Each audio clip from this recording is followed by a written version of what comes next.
Bonjour à tous et bienvenue dans cette seconde vidéo de la partie bleue où cette fois on va essayer d'étudier l'esprit humain, de le quantifier en fait.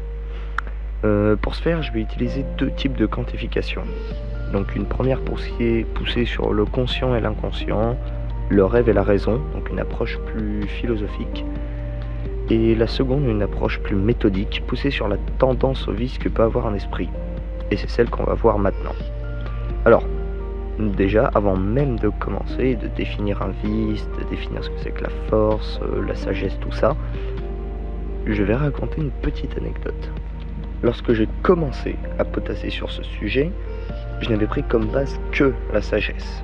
Et je me demandais simplement, en fait, ce que c'était. Et c'est vrai, après tout, qu'est-ce que la sagesse?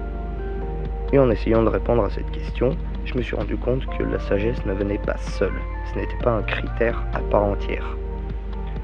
Pour prendre un exemple très caricatural d'ailleurs, on va prendre un paysan et un scientifique. Ce sont des exemples très caricaturaux, je le rappelle.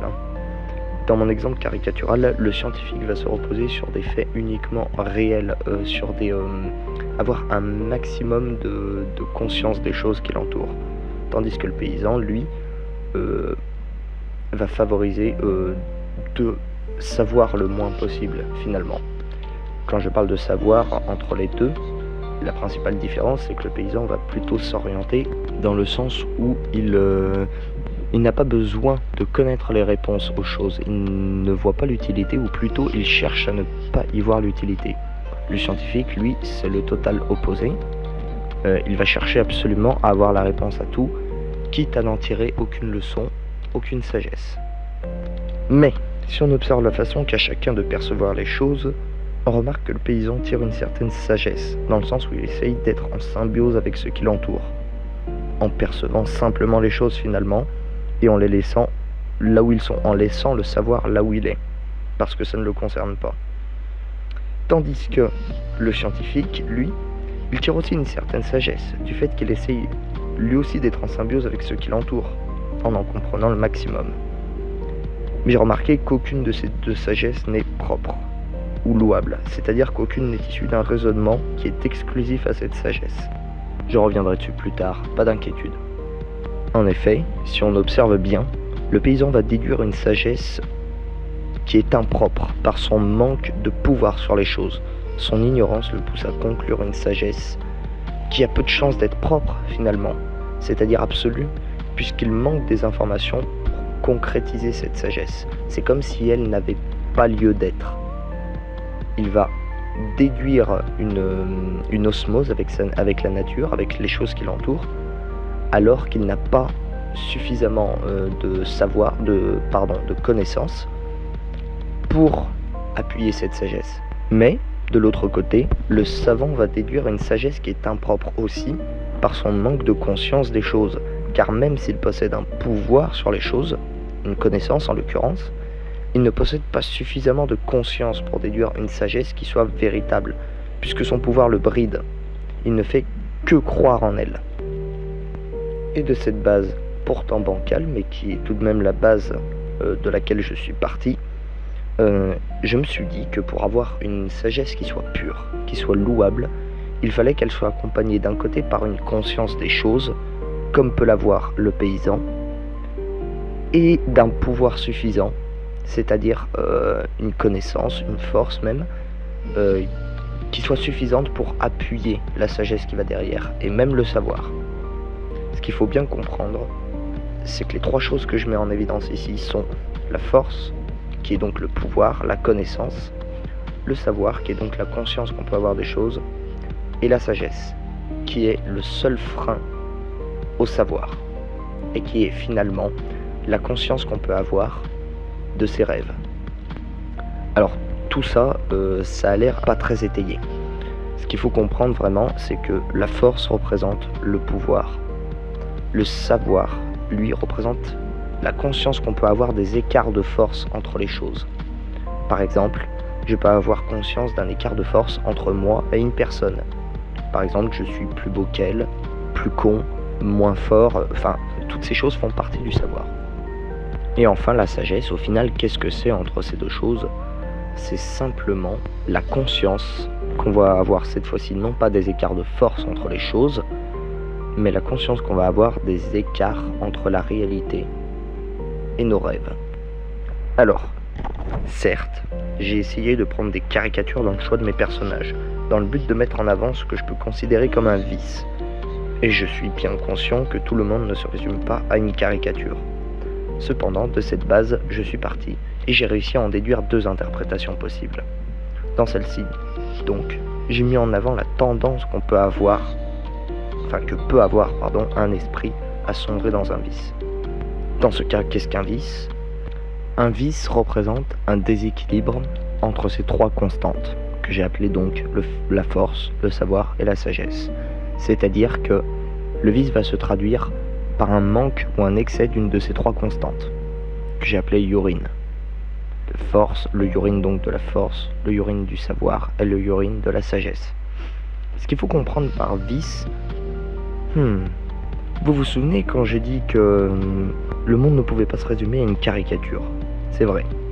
Cependant, chacun est un mélange de plusieurs de ces caricatures, et c'est exactement ce que traduit un vice. Un vice est une tendance que peut avoir une personne à être un type unique de caricature à de différents niveaux. Mais, de manière plus méthodique, je dirais que le vice traduit simplement la tendance qu'on a à trop croire en quelque chose, à trop croire en l'un de ces 3 urines, ou en leur composé bien sûr. Pour l'instant, je n'ai pas vraiment été clair sur ce qu'était la définition de la force, du savoir et de la sagesse.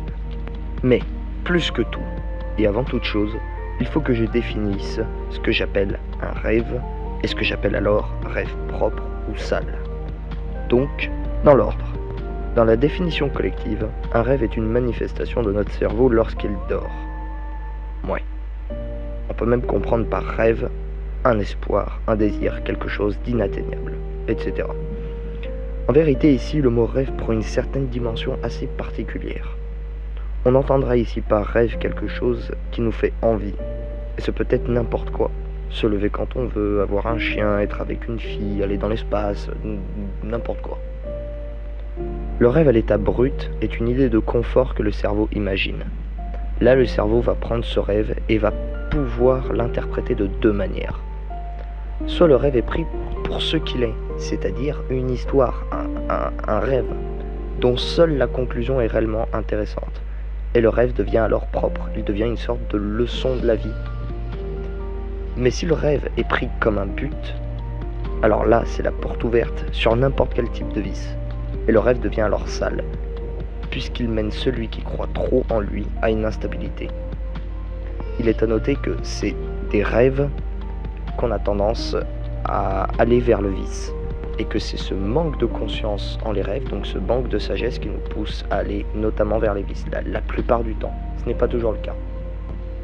Maintenant ça posé, il est grand temps pour moi de parler des urines. Qu'est-ce que c'est ? Donc évidemment, c'est simplement le nom que j'ai donné aux 3 composantes que sont la force, le savoir et la sagesse.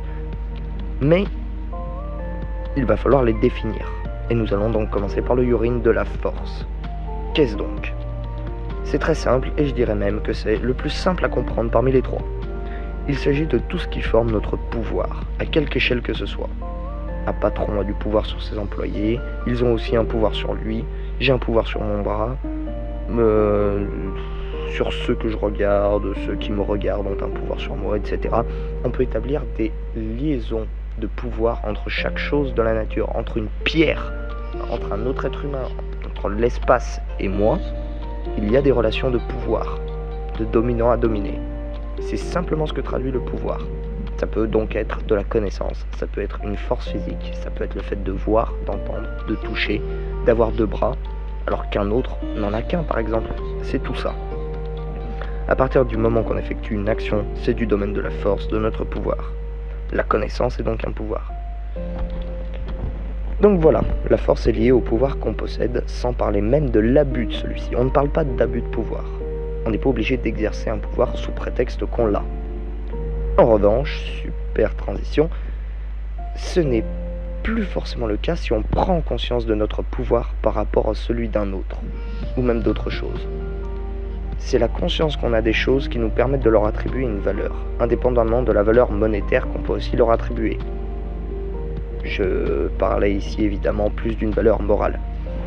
Quelqu'un qui n'a pas de conscience des choses qui soit relativement égale à ce que son pouvoir lui permet ne pourra pas avoir une sagesse propre. De même, si cette personne n'a pas suffisamment de pouvoir par rapport à la conscience qu'il a des choses, ne pourra pas non plus avoir une sagesse propre.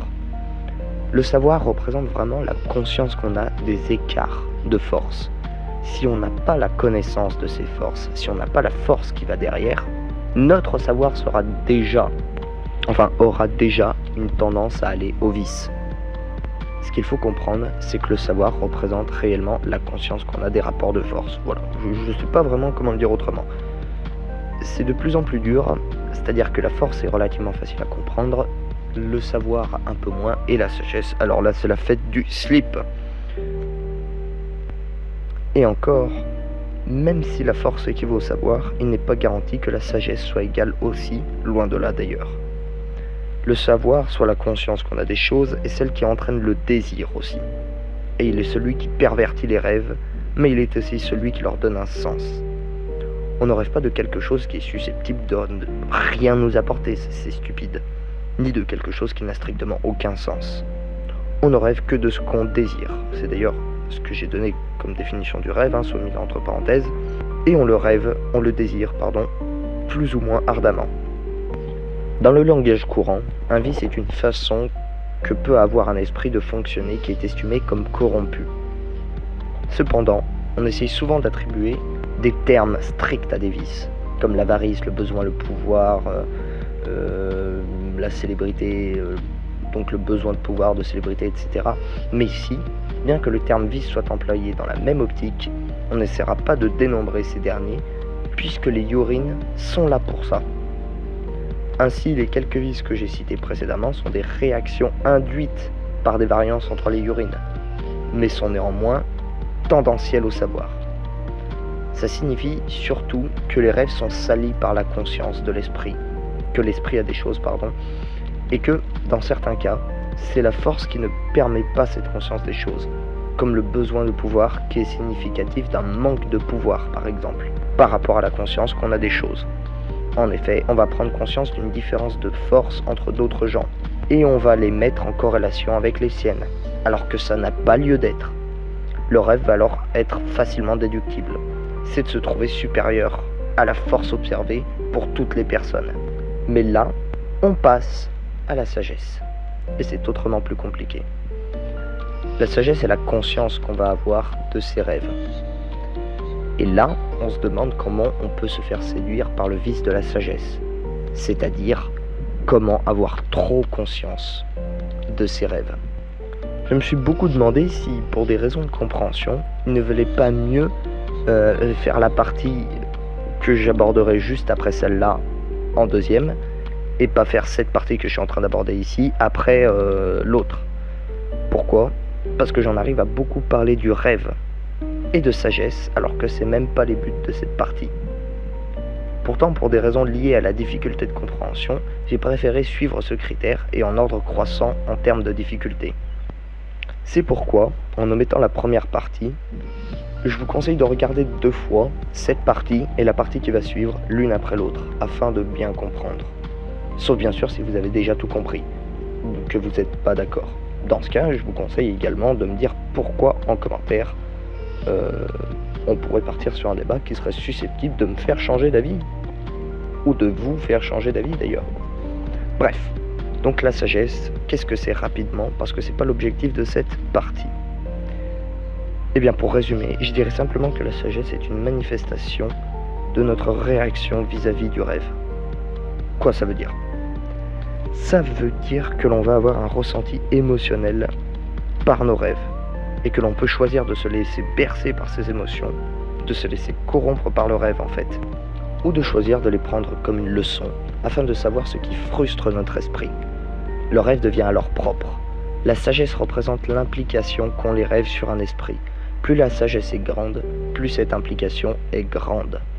Il est à noter que les désirs sont issus du savoir, mais se manifestent par les rêves, et ce savoir met généralement en évidence des déséquilibres entre les forces de chacun. En fait, ce qu'il faut retenir des urines, c'est qu'ils vont forcément par 3 et qu'il est stupide de les présenter indépendamment. Seuls, ils ne veulent rien dire. Et c'est seulement le point central entre les 3 qui nous intéresse et qui va être significatif de la tendance à un type de vis qu'à un esprit. Préparez-vous donc bien, parce que dans la suite de cette partie, nous verrons comment ces 3 points interagissent ensemble et comment interpréter cette interaction sur toute la vie d'un esprit. Voilà, donc cette vidéo est terminée. Alors j'essaie de faire des petits formats pour séparer un peu les acquis et mettre une démarcation là où je trouve que ça s'impose. N'hésitez pas donc à me dire ce que vous en pensez dans les commentaires.